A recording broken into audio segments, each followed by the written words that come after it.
The African savanna stretches endlessly beneath a blood-orange dawn, its golden grasses swaying in rhythms older than memory itself. Somewhere in this vast expanse, a small figure crouches motionless behind a termite mound, every muscle coiled with desperate tension. This is Kesi, though she knows no name for herself, only the burning need to survive another day in a world that seems designed to destroy her kind.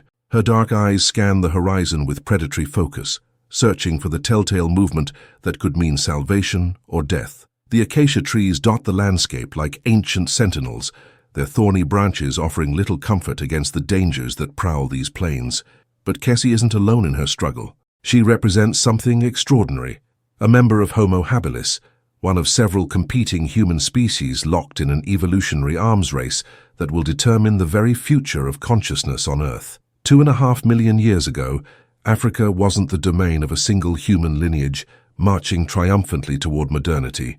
Instead, it was a battlefield where multiple hominin species fought for survival, each representing a different evolutionary experiment, a unique answer to the challenge of existence. The world belonged to no one, and everything hung in the balance. A low rumble echoes across the savanna, sending vibrations through the ground that Kesi feels in her bones.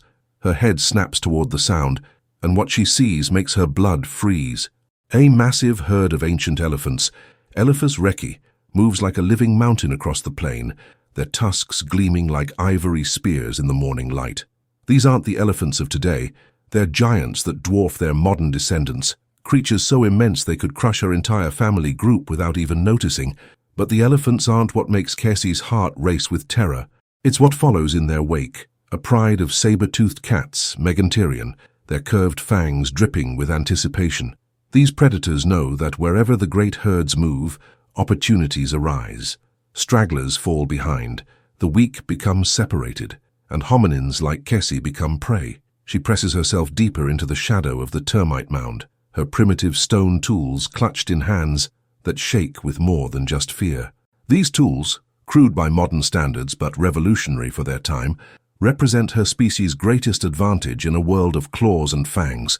While her cousins, the robust Paranthropus, rely on powerful jaws to crack nuts and process tough vegetation, Kesi's people have discovered something far more dangerous: the ability to extend their will through crafted stone.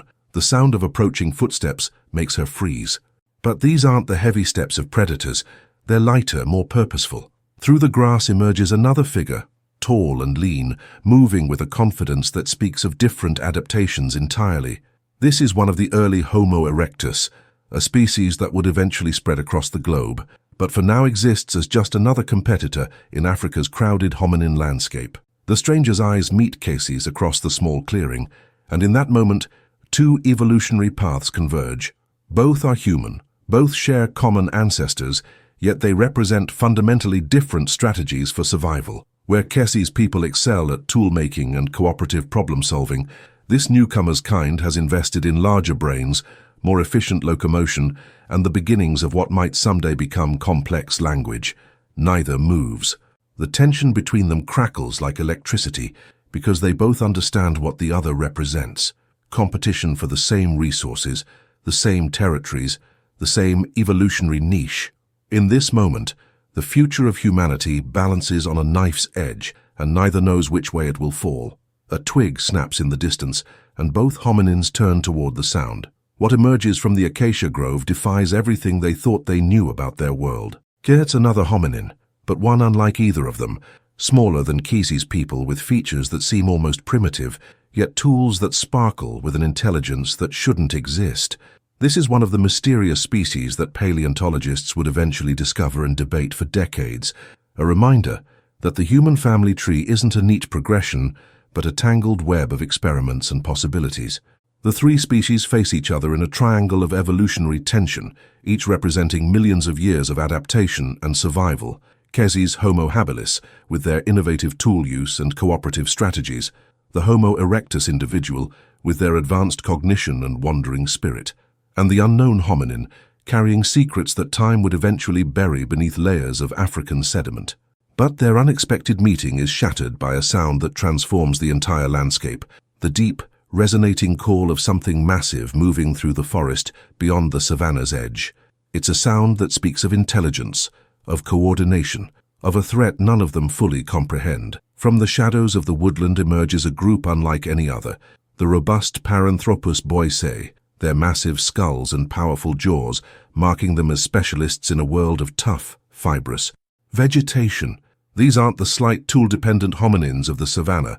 They're living fortresses, built for a world where brute strength and specialized anatomy matter more than clever innovations. Their sagittal crests, bony ridges running along their skulls, anchor jaw muscles so powerful they can crack nuts that would shatter the teeth of their more gracile cousins. They move with the confidence of beings perfectly adapted to their niche, seemingly untouchable in their evolutionary fortress.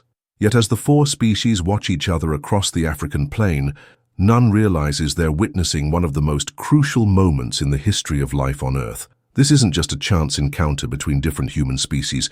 It's a preview of the great sorting that will determine which evolutionary strategies prove sustainable and which will vanish into the fossil record. The Paranthropus group moves closer, their massive frames casting long shadows in the morning sun. They're not aggressive, but their presence changes everything. Resources that seemed abundant moments ago suddenly feel scarce. Territory that felt secure now seems contested. The delicate balance that has allowed multiple hominin species to coexist across Africa begins to shift. Kesi watches the interaction with growing unease. Her people have thrived by being adaptable, by solving problems through cooperation and innovation. But what happens when the problems become too complex, when the competition becomes too fierce, when the very traits that made them successful begin to work against them? The Homo erectus individual seems to sense the shifting dynamics as well. Their species' strategy of mobility and exploration suddenly feels less like an adventure and more like a desperate search for spaces where they won't have to compete with their increasingly successful cousins. The world is becoming smaller, resources more precious, and evolutionary niches more contested.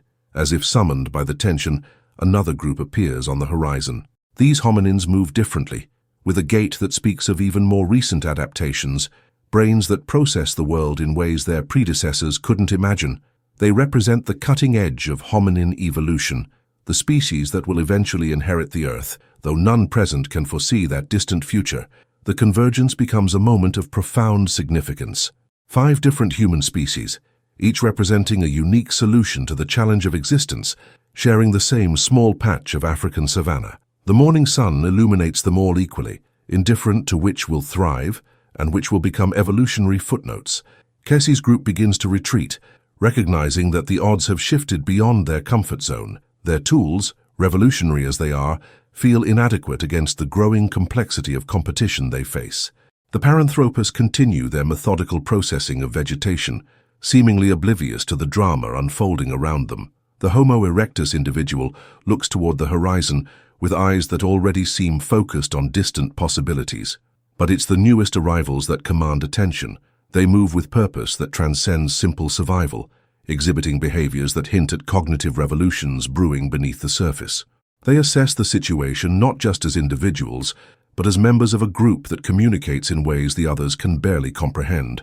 The standoff continues as the sun climbs higher, each group waiting for the others to make the first move. In this moment, the future of humanity hangs suspended like dew on savanna grass, fragile and temporary, ready to be shaped by forces none of them can fully control. A sudden shift in the wind brings new scents, the musk of approaching predators, the smoke of distant grass fires, the complex pheromones of fear and determination. The multiple hominin groups realize simultaneously that their philosophical standoff has become a practical emergency. Survival trumps competition, at least for now. The saber-toothed cats have been patient hunters, allowing their prey to become distracted by internal conflicts. Now they move with deadly purpose, their powerful bodies flowing through the grass like liquid death. Each hominin group must choose, fight together against the common threat, or scatter and hope their particular evolutionary strategy proves adequate against fangs that don't discriminate between species. Kesi's people reach for their stone tools with practiced efficiency. The Paranthropus group forms a defensive circle, their massive frames creating a living fortress. The Homo erectus individual seeks high ground, using superior mobility to gain tactical advantage. The newest arrivals coordinate their response with an efficiency that hints at cognitive abilities none of the others fully possess. What follows isn't just a battle for survival, it's a laboratory test of evolutionary strategies under extreme pressure. Each group's adaptations face immediate validation or deadly consequences. The tools versus the strength, mobility versus coordination, individual excellence versus group cooperation. The first saber-toothed cat explodes from the grass with terrifying speed, its curved fangs seeking the throat of the nearest hominin. But instead of finding easy prey, it encounters something unprecedented in its evolutionary experience: coordinated resistance from multiple intelligent species working in desperate harmony. Stone tools flash in the sunlight, wielded with precision born of countless generations of refinement. Massive Paranthropus arms swing with crushing force, their specialized anatomy proving effective in ways their creators never intended. The mobile Homo erectus individual creates chaos in the predator's ranks through hit-and-run tactics. The newcomers orchestrate the entire defense with strategic thinking that elevates the conflict beyond simple violence. The battle becomes a crucible where evolutionary theory meets practical reality. Each survival strategy faces its ultimate test, and the African savanna bears witness to a moment that will echo through millions of years of human development. When the dust settles and the defeated predators retreat, the hominin groups find themselves changed by their shared experience. They've glimpsed something profound about cooperation, about the power that emerges when different evolutionary approaches combine rather than compete. Yet they also understand that this moment of unity is temporary, that the deeper currents of evolution will continue to sort winners from losers according to laws older than consciousness itself. As they separate and return to their different territories, each group carries new understanding. The world is vast enough for multiple human species, but only until it isn't. Resources are abundant enough to support diversity, but only until they aren't. Cooperation is possible between evolutionary competitors, but only until the stakes become too high to share.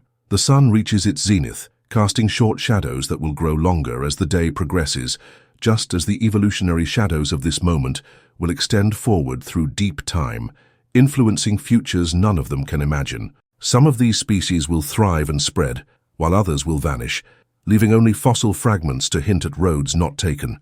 In this single morning on the African savanna, the complex reality of human origins reveals itself, not as a simple progression from primitive to advanced, but as a rich tapestry of experiments, competitions, and collaborations that shaped consciousness itself. The ancestors weren't alone in their journey toward humanity. They were part of a community of intelligence, each contributing something unique to the evolutionary conversation that would ultimately produce the modern world.